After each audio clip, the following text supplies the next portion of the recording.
Lakers, let's talk about them because they allowed their media into their scrimmage yesterday. Got a little half-court spiciness there from LeBron. That's courtesy of Dave McMenamin, who also reported they experimented with a lineup that includes LeBron running point, AD playing center, which of course he usually doesn't want to do.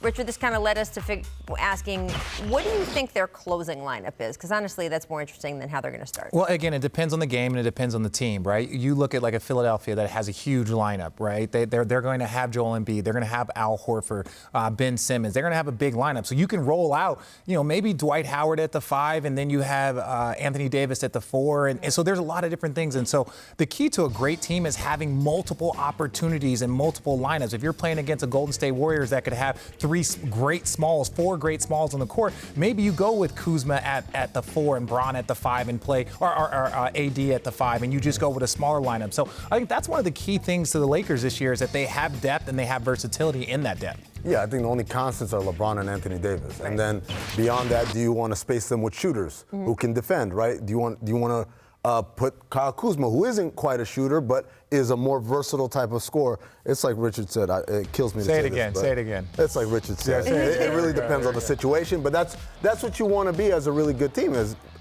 think one of the great hallmarks of the Warriors the last few years, the Spurs before that, and the Heat were, if you want to play big, we got a big lineup for you. Right. If you want to play small, we got a small lineup for you. Yeah. However you want to play, we've got a lineup for you, and we're better at it than you are. And that's the thing I think for Kuzma. I think that's the next step for him. He's got to find a second thing that keeps him on the court. Because you got Bron, you got AD, you got 2 25-point-a-game scores. And yes, he can go score. But what happens in a game where he's a little bit of foul trouble and he's 2 for 7? Is he going to have 7 rebounds? Is he going to have 6 assists? Is he going to take on that responsibility as a great defender? I think, to me, that's the next step for him, is finding a second thing, not just scoring, a second thing that allows him to stay on the court. Particularly when you're talking about LeBron and Anthony Davis pick and roll is going to be probably the action going to the end of the game.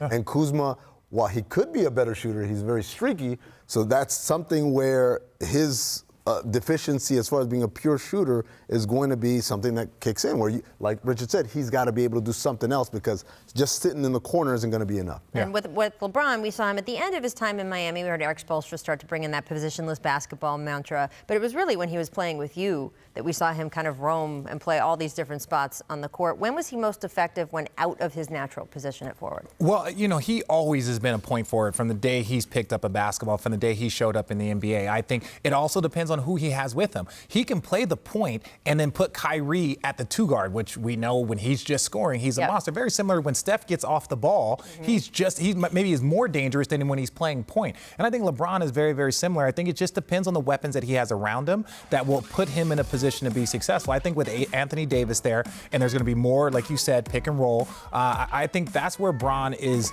probably at his best, is figuring out where he can have an impact, where it's like, hey, I can play point, or hey, I can go be, the point forward and catch the ball at the elbow and then create for other players. So I think that's where him and Anthony Davis and even Kuzma and all these guys will benefit the most, is just being able to kind of use him as a puzzle piece. Yesterday, it was apparently having an impact at half court. Yeah. He was just launching shots. Yeah. So there you go.